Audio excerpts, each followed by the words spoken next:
सोचिए, एक रात आप घर पर सो रहे हैं। अचानक आपने देखा कि पूरे गांव में नदी का पानी घुसना शुरू हो गया है। उस अंधेरी रात में आप क्या करेंगे? उस दिन भी कुछ ऐसा ही हुआ था। कहते हैं कि प्रकृति के सामने इंसान हमेशा से असहाय था और आज भी है। जब प्रकृति नरसंहार करना शुरू करती है तो खड़े होकर मौत का खेल देखने के अलावा कुछ नहीं किया जा सकता। लेकिन इस बार कुछ अलग हुआ। क्या भयंकर बाढ़ का पानी जिस दिशा से आ रहा था उसे उसी दिशा में वापस भेजा जा सकता है? एक तनावपूर्ण रोमांचक कहानी। हेलो, आप देख रहे हैं फ्लिक्स फैक्ट्स। आज की फिल्म है ए फ्लड। फिल्म स्कॉटलैंड के वीक शहर से शुरू होती है। दो बूढ़ी महिलाएं दिखाई जाती हैं। बारिश हो रही थी, सब कुछ सामान्य था। अचानक खिड़कियों और दरवाजों से नदी जैसा पानी अंदर घुस आता है। दोनों महिलाएं डर के मारे चिल्लाने लगती हैं और अपनी जान बचाने के लिए खिड़कियां खोलने की कोशिश करती हैं। लेकिन देखा जाता है कि बाढ़ के पानी से पूरा इलाका धीरे धीरे डूब रहा है। दरअसल एक बड़ा तूफानी लहर यूनाइटेड किंगडम और यूरोप के बीच से आया है। इसके कारण स्कॉटलैंड के कई इलाके पूरी तरह से तबाह हो जाते हैं। दृश्य बदलता है। इंग्लैंड के मौसम विभाग में केट को दिखाया जाता है। केट एक मुख्य मौसम विज्ञानी है। वीक शहर में इस तरह अचानक बाढ़ आने से डिप्टी प्राइम मिनिस्टर बहुत गुस्सा हो जाते हैं।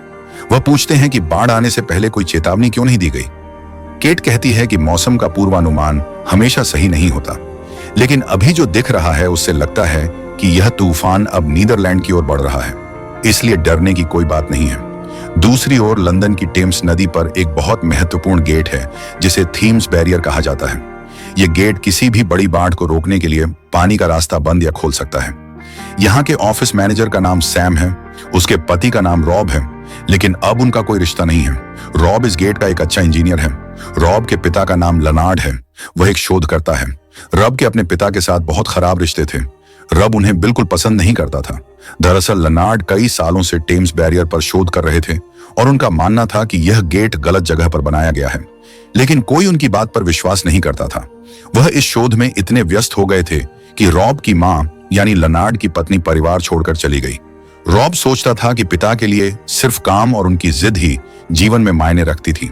उन्होंने कभी परिवार का ध्यान नहीं रखा, इसलिए रॉब अपने पिता को बिल्कुल पसंद नहीं करता था। जब लनार्ड भयानक बाढ़ के बारे में खबर देखते हैं तो वह खुद मौसम पर शोध करना शुरू कर देते हैं।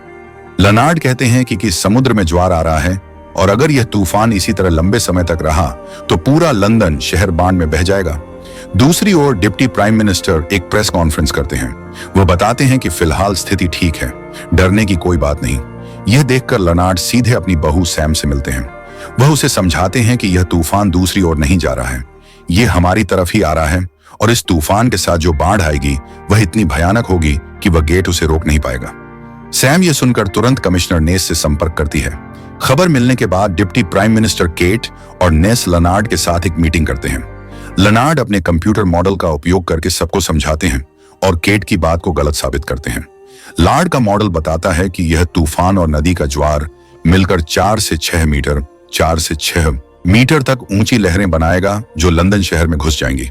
लंदन पानी के नीचे चला जाएगा और यह बहुत खतरनाक होगा क्योंकि इतनी तेजी से पानी आने पर शहर के बड़े अस्पताल, स्कूल, म्यूजियम, बड़ी बड़ी इमारतें सब पानी के नीचे होंगी और बहुत से लोग मर जाएंगे।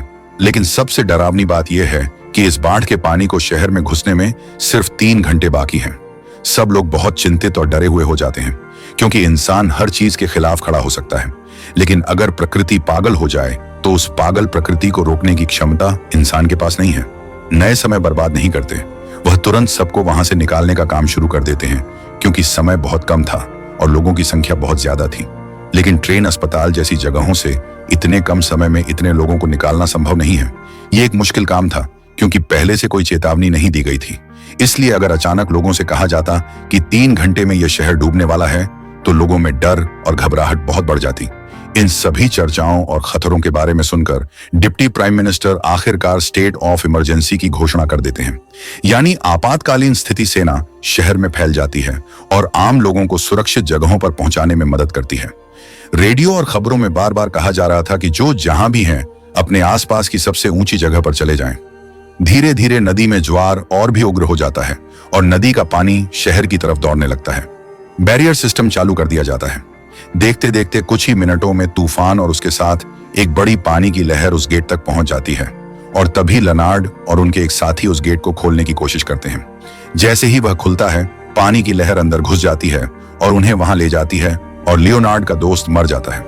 दूसरी ओर देखा जाता है कि दो मरम्मत कर्मी जो कि अंडरग्राउंड सुरंग में काम कर रहे थे, इस वजह से उन्हें बाढ़ आने की खबर नहीं थी, लेकिन जब वे कंट्रोल रूम से संपर्क करने की कोशिश करते हैं तो कोई जवाब नहीं मिलता।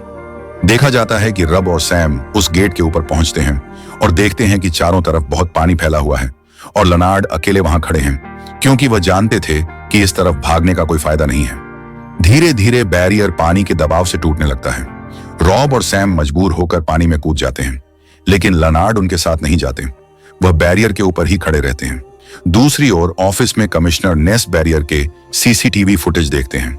उसमें लेनार्ड तूफान के बीच अकेले दिखाई देते हैं। नेस तुरंत उन्हें वहां से लाने के लिए एक हेलीकॉप्टर भेज देते हैं, क्योंकि इस समय लेनार्ड के अलावा लंदन शहर को बचाने वाला कोई नहीं है। जब लेनार्ड को बचाया जाता है तो वह बार बार अनुरोध करते हैं कि रॉब और सैम को बचाया जाए, क्योंकि उनके पास कोई और रास्ता नहीं था और उन्होंने पानी में छलांग लगा दी थी। दूसरी ओर देखा जाता है कि रॉब और सैम उस नदी में अलग हो जाते हैं, लेकिन किसी तरह वे तैरकर एक आधी डूबी हुई नाव पर आराम करते हैं। चारों तरफ सिर्फ बाढ़ और भयंकर तूफान है। प्रकृति ने मानो मौत का खेल शुरू कर दिया है। रॉब समय बर्बाद किए बिना पानी के नीचे से एक और नाव ढूंढ कर लाते हैं ताकि किसी तरह एक सुरक्षित जगह पर पहुंचा जा सके। इधर देखा जाता है कि नदी की तेज लहरें लंदन शहर में घुसना शुरू कर देती हैं। लोग अपनी जान बचाने के लिए भाग दौड़ कर रहे हैं, ऊंची जगहों पर जाने की कोशिश कर रहे हैं। कमिश्नर नैस के दो बच्चे भीड़ में फंस गए थे, जिसके कारण नैस बहुत चिंतित हो जाते हैं, लेकिन वह अपना काम करते रहते हैं। पूरे लंदन शहर की बिजली और गैस बंद कर दी जाती है ताकि बाढ़ के साथ आग का कोई खतरा ना आए, क्योंकि जिस तरह से बाढ़ का पानी बढ़ रहा है, अगर वह बिजली के संपर्क में आता तो पूरा शहर बिजली के झटके से मर जाता। लेनार्ड को सुरक्षित रूप से नेस के ऑफिस में लाया जाता है और वह लोगों को बचाने का तरीका ढूंढना शुरू करते हैं। आखिर में लंदन शहर तबाही से बच जाता है, लेकिन सब लेनार्ड के जीवन दान को कभी नहीं भूलेंगे। फिल्म यहीं खत्म हो जाती है। तो यह था आज का वीडियो। वीडियो कैसा लगा कमेंट में जरूर बताइएगा।